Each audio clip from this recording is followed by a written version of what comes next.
So, what's up mga kapa?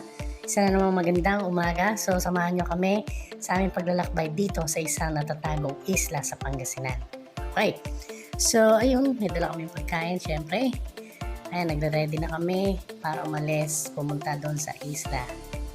Ayan na nga, nakasakay na kami sa bangka. Syempre, napakaganda ng panahon, maaliwalas. Alright? So, syempre, isang pasilip muna. Okay, alright. So ayun, dumating namin dito sa isla. Nakita niyo naman, napakalinaw ng tubig. Okay? Dumating na din yung isang bangka. Naplatan daw sila kaya medyo matagal. Siyempre, magluluto na kami, mag-iihaw. Medyo tanghali niya kaya gutom na kami. Alright, so meron kaming puset, liempo, hotdog, bangos at patset. Hindi lang kita. Okay? So ayun, siyempre, fresh talaba. Ayan, so malapit na maluto.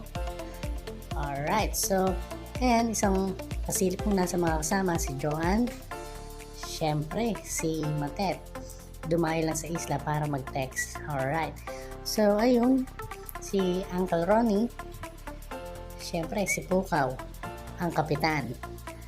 Alright, ayan, syempre, kasama rin si Maureen, si Ineng, ayan, si Uncle Tabs.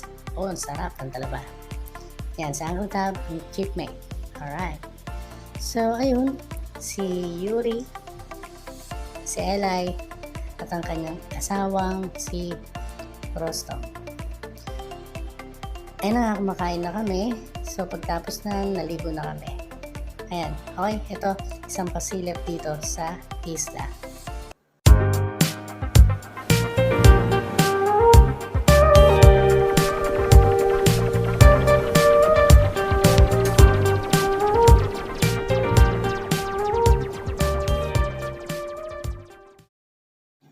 So, ayun, napakaganda, di ba? So, dito lang yan sa Sual, Pangasinan. At ang pangalan ng islang yan ay Cabalican Island. So, sa mga gustong pumunta, PM lang kayo. Alright, maraming salamat. Peace out.